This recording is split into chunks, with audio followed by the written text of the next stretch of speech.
नमस्कार, मैं संगमित्रा आप सभी का स्वागत करती हूँ हमारे न्यूज चैनल खबर जनता तक में। अफवाह नहीं हकीकत बयां करते हैं हम। आइए देखते हैं आज की खास खबर।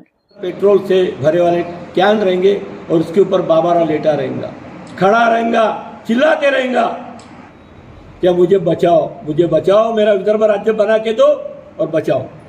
नहीं दिए विदर्भ राज्य तो 51 घंटे पूरे जनता 15 अरब जनता मुझे देखती रहेगी और मैं राख होते रहूँगा। बुद्ध धम्म की दीक्षा लेने वाले हैं आप, क्या बस। बताओगे? बोलिए। तो कौन सा दिन बोले मैं? तारीख 14 अक्टोबर बोलिए। हाँ, 14 बोला। तर या लढाईमध्ये नागपूरची जनता मला जे बौद्ध धर्माची जनता माझ्या आंदोलनाला म्हणजे प्रेरणा देत होती, मला समर्थन देत होती, त्याबद्दल मी त्यांचा खूप खूप मनातून मी धन्यवाद देतो। येणाऱ्या विदर्भ आंदोलनासाठी आमची नाही, बौद्ध धम्माच्या दीक्षा संदर्भात बोला। तर ती मी तेच आता तुम्हाला सांगतो, तर तीच मी आता त्या साखळीला धरून मी विचार केला की येणारा 14 ऑक्टोबरला जे विजयादशमी दिवस राहणार आहे त्या दिवशी मी बौद्ध धर्म स्वीकारणार आहोत आणि या लढाईमध्ये एक तुमचा बंधू माझा पूर्ण बौद्ध समाज हेच विदर्भासाठी काम आणणार आहे आणि हेच विदर्भ करणार आहे, म्हणून मी तो धर्म स्वीकारत आहोत। तर मी बौद्ध धर्म मी विदर्भ राज्यासाठी माझ्या मनामध्ये बाबासाहेबांच्या पुष्कळशा माझ्या म्हणजे त्यांची म्हणजे जे दोन जे ज्यांनी उपदेश दिला तुम्ही बौद्ध धर्म स्वीकारण्याचा निर्णय घेतलेला आहे, नेमकं म्हणजे का निर्णय घेतला आहे?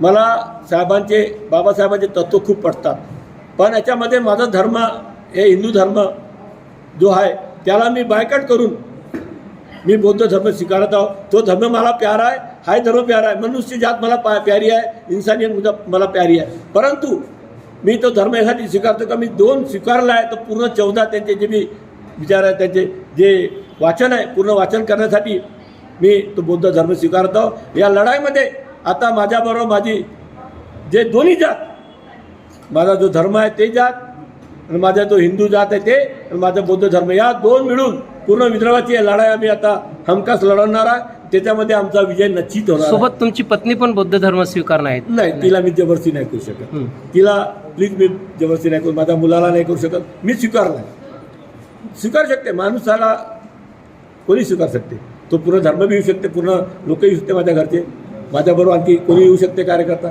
पण मी कोणाला म्हणजे हे नाही करणार, कोणी आला तर त्याचं स्वागत करीन मी। हा जो निर्णय घेतलेला आहे तुम्ही इतर विदर्भवादी जे नेते आहे यांना तुम्ही सुद्धा ही माहिती दिली आहे कशी? बस तुमच्यासमोर पहिल्यांदा माहिती दिली, तसं मी रोज देत होतो, परंतु आज मी डिक्लेअर केला आहे, तारीख डिक्लेअर केला, वेळ डिक्लेअर केला आहे, त्याप्रमाणे वागणार आहे। जुड़े रहिए हमारे साथ और देखते रहिए खबर जनता तक। अफवाह नहीं हकीकत से रूबरू कराते हैं। लाइक सब्सक्राइब अवश्य करें। धन्यवाद।